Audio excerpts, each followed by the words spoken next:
Buenas tardes, yo soy el contador Héctor Acosta, responsable de la asignatura SIC 3. Les voy a pasar algunos temitas, o les voy a desarrollar algunos temitas bien cortitos, que de esos temas que creemos que con la gente de la cátedra son importantes refrescarles a ustedes los conocimientos de los mismos. Vamos, en primer lugar, les voy a hablar de inflación, concepto de inflación. La inflación no la vamos a dar en términos de grandes definiciones económicas, sino simplemente como la podemos definir nosotros los contadores, digamos bastante simple, diciendo que es el incremento sostenido en el tiempo en el nivel general de precios. ¿Qué trae esto como consecuencia? Esto como consecuencia inmediata trae la pérdida de la capacidad adquisitiva del dinero. ¿Qué significa esto? La pérdida de la capacidad adquisitiva del dinero, que cada vez nos hacen falta más unidades monetarias para poder comprar o adquirir lo mismo. Es decir, si en un periodo ustedes están comprando, digamos, una botella de aceite a 100 pesos, y hay una inflación, supongamos, en un periodo determinado del 20%, la botella de aceite irá a costar 120 pesos, es decir, un 20% más. Por lo tanto, hemos perdido con nuestro efectivo capacidad adquisitiva, hemos perdido el 20% de esa capacidad adquisitiva. Tengamos en cuenta que estos índices que nos muestran la inflación son índices generalizados que tratan de abarcar la mayor cantidad de elementos o bienes posibles y que son promedio. Es decir, no es que todos los elementos de la economía van a aumentar cuando la inflación es del 20%, van a aumentar el 20%. Algunos aumentarán el 21%, otros aumentarán el 25%, otros aumentarán el 18% u otros aumentarán el 17%. Es decir, es un promedio. Bueno, el otro tema que le iba a pasar es la influencia en la contabilidad. Imagínense si nosotros decimos que la inflación es la pérdida de poder adquisitivo del dinero y en nuestro país durante mucho tiempo se han dado periodos de inflación y por lo tanto han afectado los estados contables. No podemos tener ninguna conclusiones válidas sobre los estados contables, ni los propietarios, ni los usuarios, a los efectos de tomar decisiones válidas. La influencia de la inflación en los estados contables, esa pérdida de poder adquisitivo en los estados contables, afecta totalmente a los estados contables. Imagínense ustedes que el estado de resultado nomás, donde tenemos monedas de poder adquisitivo de enero, febrero, marzo, etcétera, hasta diciembre, donde hay una mezcla de poderes adquisitivos de los distintos momentos en época inflacionaria. Imagínense en la parte patrimonial, donde tenemos bienes de cambio en existencia, donde han sido comprados en distintos momentos con distintas monedas de poderes adquisitivos. Imagínense en los bienes de uso, que los bienes de uso son un activo fijo, es decir, que tiene bastante permanencia en el patrimonio, que han sido adquiridos en distintos momentos del tiempo con distintos poderes adquisitivos. Por eso es necesario, y siempre fue necesaria, la corrección de los estados contables o encontrar algún elemento de corrección de la inflación sobre los estados contables.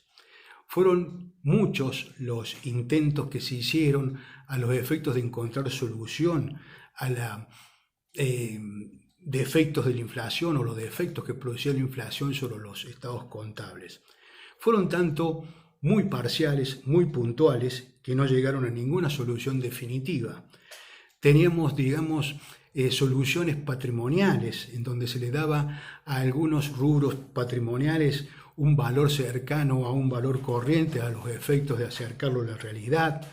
Otros atacaron el cuadro resultado, en donde al cuadro resultado positivo se trataba de achicar lo mayor posible, haciéndole cargos más importantes a los efectos de que si esa utilidad era ficticia como consecuencia de la inflación, no se distribuyera y se descapitalizara la empresa. Por lo Por lo tanto, es decir, algunos métodos que existían era acelerar las amortizaciones en los primeros años de vida del bien y luego en una menor proporción en los momentos subsiguientes. No quiere decir que se cambiaba el plazo de depreciación, señores, sino que significaba que el 30% se amortizaba o el 40% se amortizaba en los primeros 2 años y el resto en los años subsiguientes. Pero indudablemente que no se llegaban a soluciones totalmente, digamos, felices a los efectos de que la inflación no influyera en los estados contables. Quizás a lo mejor por algún convencimiento de que no estaba muy claro cuál era la unidad de medida y cuál era el criterio de medición. Luego, más adelante, ¿qué se fue haciendo? Se iban poniendo inversiones, los dineros ociosos se iban poniendo en inversiones a corto plazo, a fin de evitar el desgaste por el poder adquisitivo de la moneda, y si no, también que hacían, se estabilizaban los créditos y deudas para que estos no perdieran poder adquisitivo.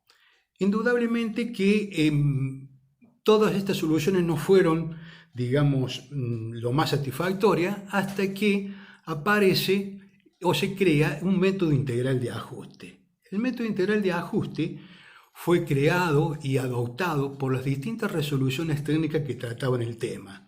Es decir, desde los viejos dictamen 2, la resolución técnica 2 y la resolución técnica 6 trabajaron con el método integral de ajuste.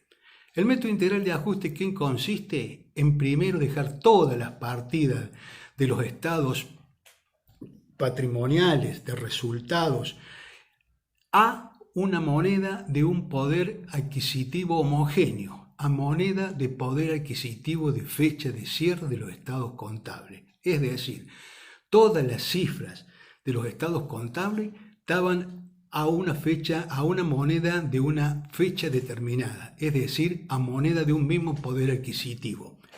Y por otro lado, mostrarnos el REIPAN, o sea, la influencia sobre los estados contables de la inflación. Por lo tanto, ahí sí fue un método integral de ajuste, porque todas las cifras estaban a moneda del mismo poder adquisitivo y de esa forma, con este método, también se lograba obtener el REIPAN. Bueno, otro tema muy relacionado con este está la unidad de medida con la relación con los criterios de medición. Esto debe haber sido alguna de las causas por las cuales dentro de las soluciones que le mencionaba anteriormente no se llegaron a buen término este tipo de soluciones, porque quizás en algún momento puede haber habido alguna pequeña confusión entre unidad de medida y criterio de medición, pensando que eran una misma cosa o se podían solucionar desde un mismo punto de vista. Indudablemente que no. La unidad de medida es una cosa y el criterio de medición es otra. Unidad de medida habla de la moneda, es decir, de la moneda homogénea o heterogénea. ¿Qué significa esto? Moneda homogénea es la moneda de un poder adquisitivo determinado a un momento.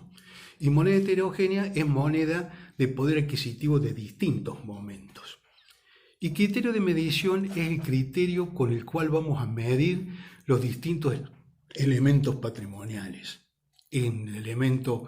Los elementos a medir en un estado de situación patrimonial pueden llegar a ser valores históricos, valores corrientes o una mezcla de valores históricos y valores corrientes. Pero son dos cosas distintas y actúan en forma indistinta, es decir, independiente. No hay que confundir una cuestión con otra cuestión. Por eso de la combinación entre el criterio de medición y la unidad de medida, podemos llegar a distintos modelos contables. Indudablemente que al emplear y mezclar, digamos, estos dos conceptos, criterio de medición por un lado y unidad de medida por otro, vamos a llegar a distintas mediciones de la ganancia.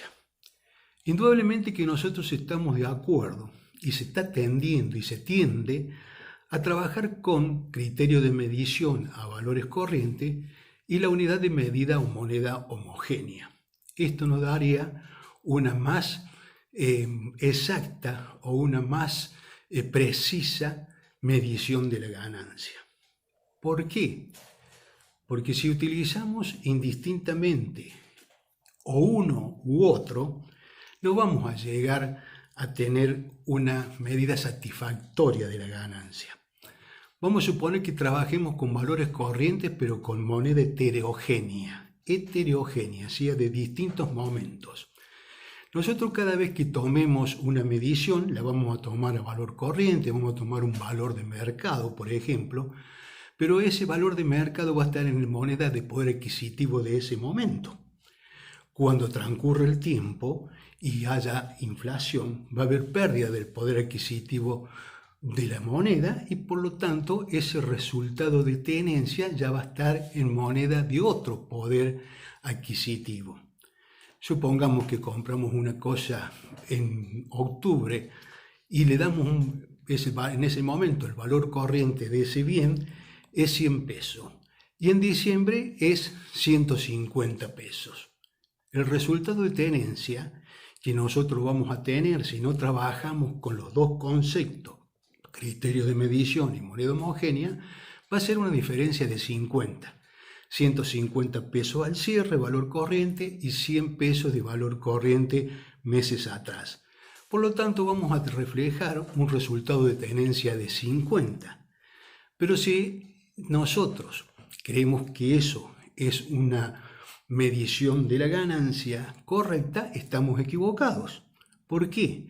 Porque estamos midiendo un valor a un momento determinado contra otro momento anterior a ese. Para tener una correcta medición, comparación de valores, la moneda homogénea debe ser al mismo momento. Es decir, nosotros los 100 pesos que teníamos anteriormente los tenemos que llevar a la moneda de poder adquisitivo de los 150, que como les dije, si había un 30% de inflación, va a ser 130, con respecto a los 150, que es la moneda de poder adquisitivo de cierre, el resultado de tenencia va a ser de 20, porque 30 va a ser como consecuencia de la inflación. O sea que recuerden siempre esto, tienen que ir conjuntamente la moneda homogénea con el criterio de medición a los efectos de que todas las comparaciones sean correctas.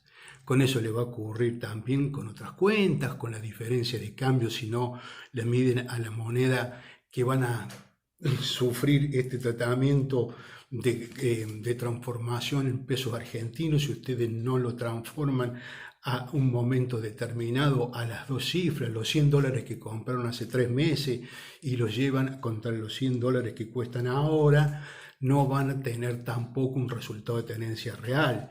Si comparan un interés que pactaron a un momento y después comparan la cifra con el interés a la época de cierre, van a ver que durante la época en que ustedes calcularon los intereses, hay inflación. Por lo tanto, ese interés, esa diferencia de interés es nominal y no es real, porque durante el periodo que hay intereses hay que llevar y ver que el capital del inicio al cual nosotros le calculamos o le pactamos los intereses, llevarlos hasta el cierre y ver que si a ese mismo capital lo llevamos por inflación, qué cifra nos da a los efectos que la diferencia total sea una diferencia de interés real. Si tenés alguna duda, envía tu consulta por la plataforma Cial o Evelia o dejando un comentario en este video.